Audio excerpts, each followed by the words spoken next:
Bonjour à toutes et à tous, nouvelle vidéo aujourd'hui. Je vous demande plus si vous allez bien, comme d'habitude, tralala. Allez, hop, on passe. Donc, ça faisait longtemps qu'on n'avait pas parlé d'un super catastrophe. C'est l'épisode 3 aujourd'hui, un cas, un vrai, un dur. Écoutez, je sais pas, le déroulement comme pour les QCM, des explications bien entendu après les questions. On est parti pour notre catastrophe numéro 3. Je vous propose le cas d'un homme de 80 ans, donc il paraît un petit peu plus vieux que sur l'image, qui appelle pour une douleur thoracique survenue après le port d'une charge vers 16 heures. Il dit je vais mourir, c'est pas une bonne chose, et il déclare les antécédents suivants au téléphone, c'est déclaré comme d'habitude, insuffisance rénale, infarctus, et a priori pas de sucre, d'après le médecin traitant Dixit, l'homme au téléphone. Bref, devant les facteurs de risque, il y a un SMUR qui va quand même sur place, qui arrive en 10 minutes. Donc à l'arrivée au domicile du patient, on prend connaissance des antécédents, et en fait, effectivement, il y a un petit souci au niveau des reins, puisqu'il est en insuffisance rénale préterminale, il a même une fistule au bras gauche qui est fonctionnelle, il va bientôt débuter ses séances de dialyse. Effectivement, le problème au cœur, c'était un infarctus, il y a 6 ans, il a un petit peu d'hypertension, un syndrome d'apnée du sommeil, appareillé, mais bon, on ne sait pas trop s'il prend l'appareil, et une obésité manifeste, il n'y a pas besoin qu'ils vous le disent, l'IMC. Je propose la première question qui est que recherchez-vous cliniquement qui pourrait modifier votre prise en charge? Première réponse, souffle cardiaque. La deuxième, pas de pouls périphérique. Réponse C, hémoptysie. Réponse D, abolition du murmure vésiculaire unilatéral. Et la réponse D, la prise de la tension des deux côtés. Ce que je vous propose pour chaque question, c'est de faire pause, de réfléchir un petit peu, moi je vais avancer. Donc pour les réponses, attention, c'est la A, donc rechercher un souffle cardiaque, parce que là effectivement ça va clairement modifier la prise en charge thérapeutique.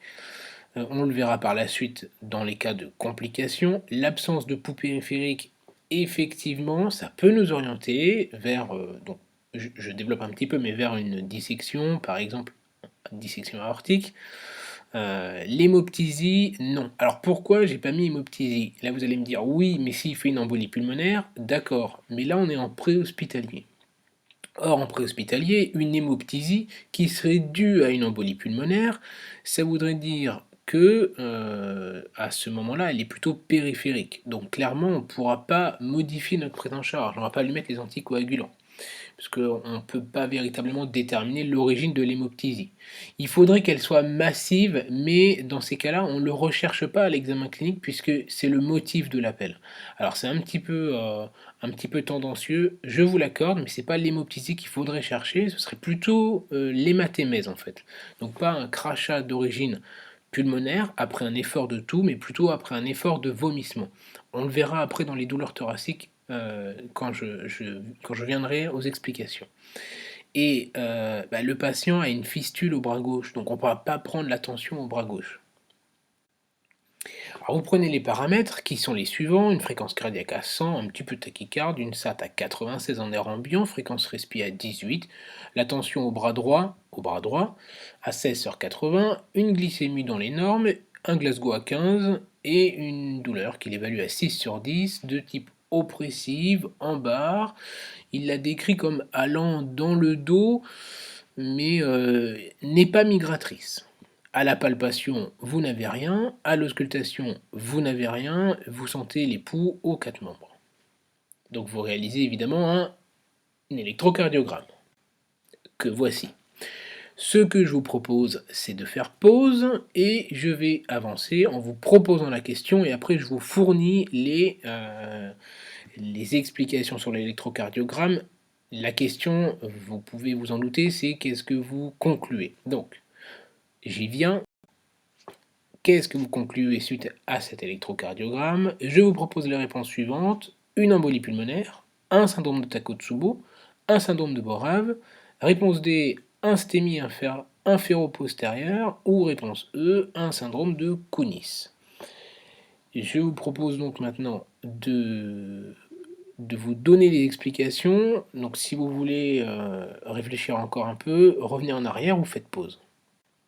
Alors pour les explications, là clairement on a donc au niveau V3, V4 un sous-décalage, c'est-à-dire que par rapport à la ligne isoélectrique, donc par rapport à la ligne de référence, là où il y a le P, et bien en fait le segment ST n'est pas sur cette même ligne, on dit qu'il est sous-décalé, et c'est un des signes de lésion, de lésion, et donc on va rechercher un miroir éventuel, et ce miroir, effectivement, on le voit en V8, V9, donc c'est quelque chose qui est bien postérieur, et AVR est limite douteux, mais pas franchement, franchement significatif. Donc on retiendra ici comme conclusion un rythme qui est sinusal.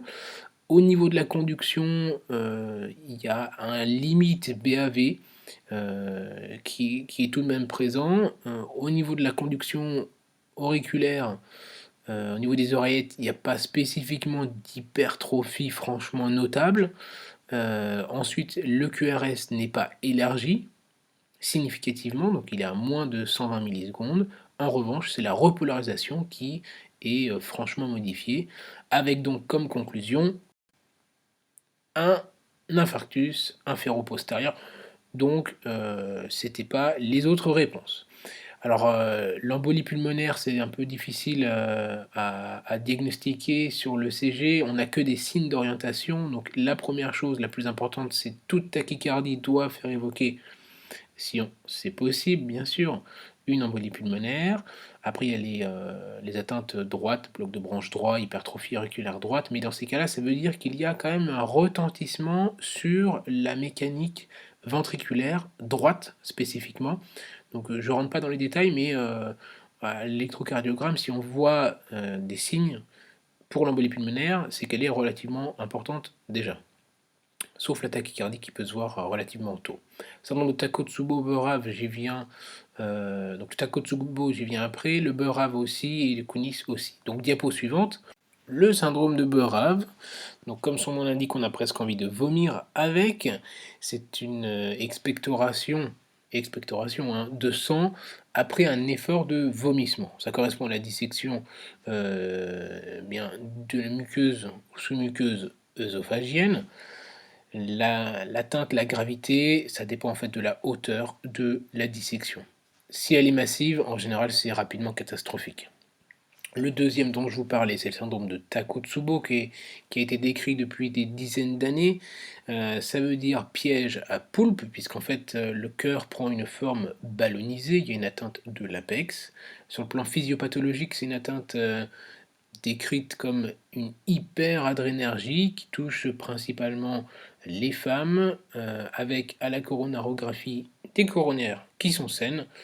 En fait, la présentation à l'électrocardiogramme est à peu près la même qu'un infarctus, même si on verra plutôt des ondes T négatives avec un QT qui a tendance à s'allonger. Et le troisième, c'était le syndrome de Kunis, qu'on rencontre en cas d'anaphylaxie, pardon. Comme ça, vous pourrez peut-être le retenir un petit peu mieux en l'écrivant avec une bouche ouverte, pour vous dire qu'il faut regarder la luette en cas d'anaphylaxie.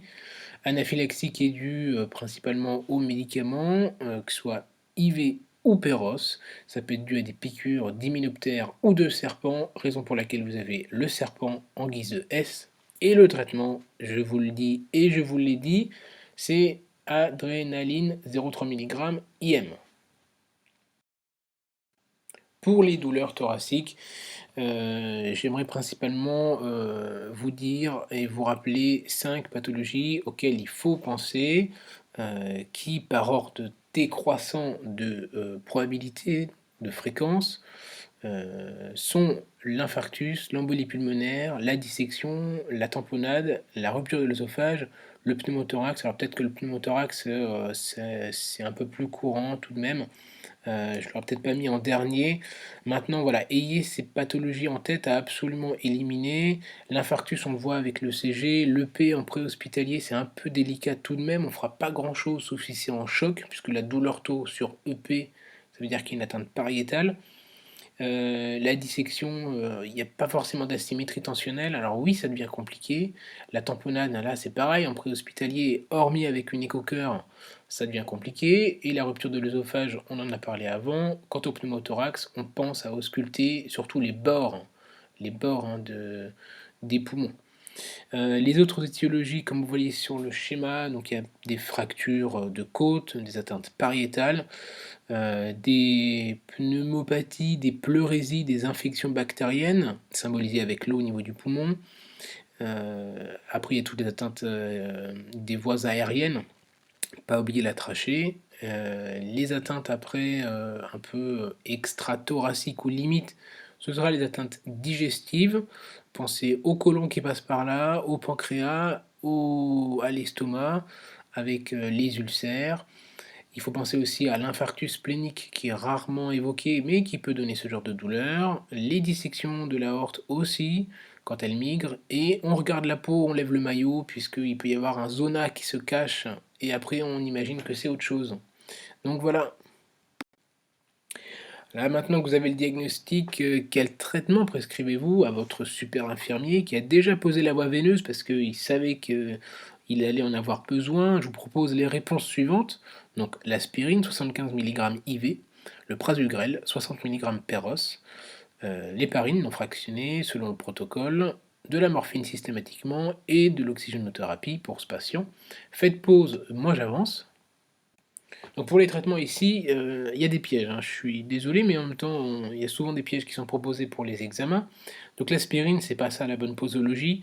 D'après les recos ESC 2017, c'est 250 mg, voire 500 mg. Ça c'est IV, donc en tout cas c'est pas la bonne dose. Péros, on sera plutôt vers les 300 mg. On peut le donner Péros, hein, c'est possible. Le prasugrel, non, parce qu'en fait il est contre-indiqué chez ce patient. Au moins pour l'âge, au minimum.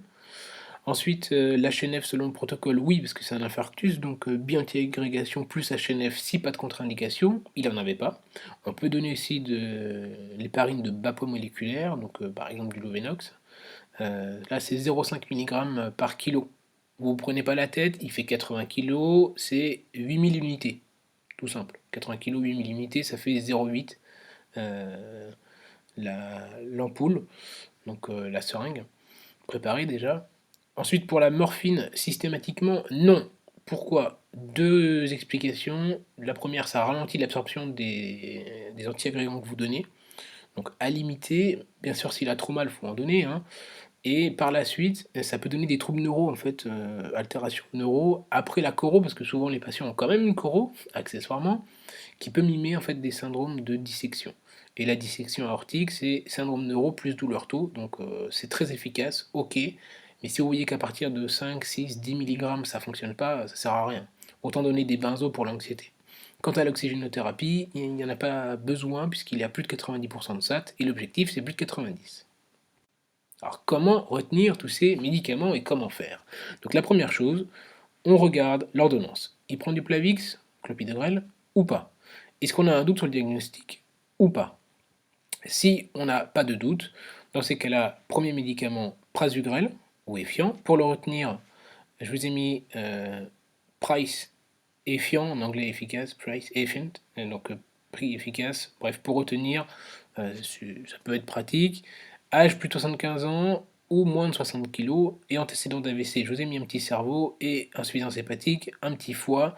Quand on va, si vous allez chez le boucher par exemple, acheter des abats, pensez Price, Effiant. Voilà, vous avez retenu le premier. Donc si vous ne pouvez pas le donner parce qu'il y a des contre-indications, deuxième médicament, ticagrelor brilique. Donc il y a des petits cas, avec une grêle de petits cas sur la brique, ticagrelor brilique. Contre-indication, c'est l'insuffisance hépatique toujours, et les inhibiteurs voilà, de certains médicaments. Bref, c'est assez rare, mais bon, il faut le connaître quand même. Et si vous pouvez toujours pas, s'il y a une contre-indication, ben vous passez au clopidogrel, Plavix, et pour retenir, désolé, clo-clo à plat. Bon, on fait ce qu'on peut, hein. Ensuite, suivant si vous avez un doute ou s'il prend déjà du Plavix de base, et dans tous les autres cas, on réfléchit à l'aspirine et l'héparine selon le risque hémorragique, sachant que si cliniquement vous avez un souffle qui est apparu, il faut penser dissection aortique ou rupture de paroi. Dans tous les cas, dans ces deux cas-là, ce sera bloc opératoire et pas coro-niusique. Donc là, vous avez l'orientation et puis les médicaments. Pour les posologies, c'est de la posologie dose de charge, Effiant 60 mg, Brilic 180, Plavix 600 mg. Oui, le Plavix, ça fait 6 comprimés de 75 mg, ça fait beaucoup. Et ces médicaments, on les donne à croquer, ça augmente l'absorption. Dans le transport, qu'est-ce qu'on surveille? Réponse A, la tension, risque de choc cardiogénique. Réponse B, souffle cardiaque, s'il se dégrade. Réponse C, le scope, s'il fait des troubles du rythme. Réponse D, la saturation. Réponse E, la glycémie. Faites pause, je vous donne les réponses. Donc les réponses étaient les 4 premières sauf la glycémie. Pourquoi? C'est des complications qui peuvent arriver. Je vous propose le tableau des complications par la suite. Attention, oh là là, vous allez me dire, oh mais qu'est-ce qui nous a fait là avec du texte, il y a trop de texte. Pas de panique, on se calme. Les complications, c'est simple. Il faut juste les repérer et y penser. Donc les complications, bon, la mort subite, ça se voit, en général. Trouble du rythme. Là, imaginez un éclair. Donc à droite, l'éclair, trouble du rythme, et c'est plutôt l'atteinte droite ou postérieure. D'accord? Donc vous avez tous les troubles du rythme. Vous prenez de la base jusqu'au bout, vous avez des tachycardies sinusales, ça c'est assez pronostic. Les extrasystoles auriculaires, ça c'est plutôt une dilatation. Une fibrillation atriale, un flotteur, ça peut donner des AVC, donc attention au différentiel avec la dissection. Un trouble du rythme jonctionnel, des extrasystoles ventriculaires. Alors là, pour les extrasystoles ventriculaires, normalement il y a des critères de gravité habituels, hors cadre d'infarctus, que sont le fait qu'elles soient polymorphes, le fait qu'il y en ait plus que 5 par minute, répétitives, et qu'elles tombent presque dans l'onde T. Là, c'est effectivement à risque, mais en cas d'infarctus, c'est pas nécessairement, ça ne conduit pas nécessairement à la fibrillation ventriculaire. D'accord? Sauf si effectivement ça tombe trop dans l'onde T, il y a un petit risque.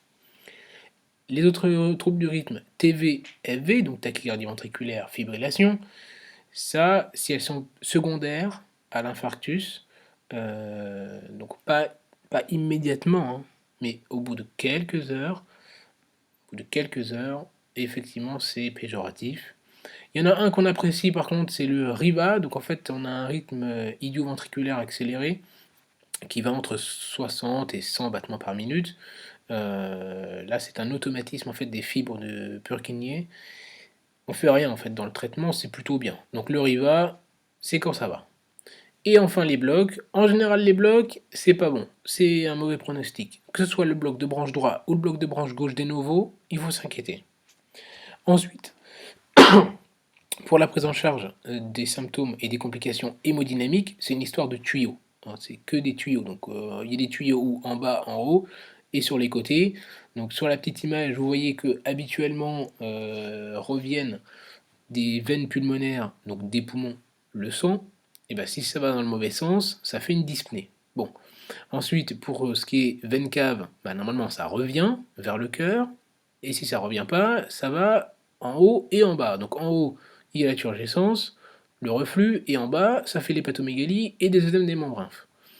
Et enfin, l'aorte, qui normalement est censée pousser, au niveau du cerveau et au niveau du bras. Si ça pousse plus bien, dans ce cas-là, ça fait des troubles neuraux et une hypotension et un choc. Donc quelles sont les atteintes? L'insuffisance ventriculaire gauche, qui est très pronostique.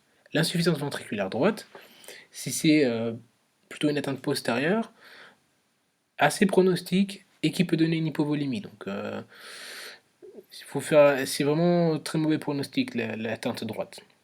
Le choc cardiogénique, là c'est vraiment c'est catastrophique, c'est très très compliqué à prendre en charge. On peut utiliser de la noradré, d'obus, mais c'est pas facile de prendre en charge le choc cardiogénique. pensez à l'hypertonie vagale qui peut donner donc, des bradycardies et qui peut être aussi due à la morphine. Et enfin, les atteintes mécaniques. Donc, les atteintes mécaniques, il faut s'imaginer, architecte du cœur. Qu'est-ce qu'il y a? Bah, il y a des parois, donc ça peut, rompre. Ça peut rompre à l'extérieur, ça fait une tamponade. Il peut y avoir, ça peut rompre à l'intérieur, ça fait des communications entre les ventricules. Et après, il peut y avoir une insuffisance mitrale, par exemple, s'il y a une rupture de pilier ou si c'est trop dilaté. Bon, on arrive enfin à la fin de la vidéo. C'était un petit peu long aujourd'hui, mais je pense que c'était intéressant sur les complications et traitements de la prise en charge de l'infarctus, du STEMI en tout cas. Si ça vous a plu, bah, écoutez, abonnez-vous, cliquez sur la cloche des notifications pour ne pas rater les prochaines vidéos, les prochains épisodes. Il ne me reste plus qu'à vous dire de lâcher un pouce bleu, de cyanosier bien oxygéné et de prendre soin de vous et de vos patients.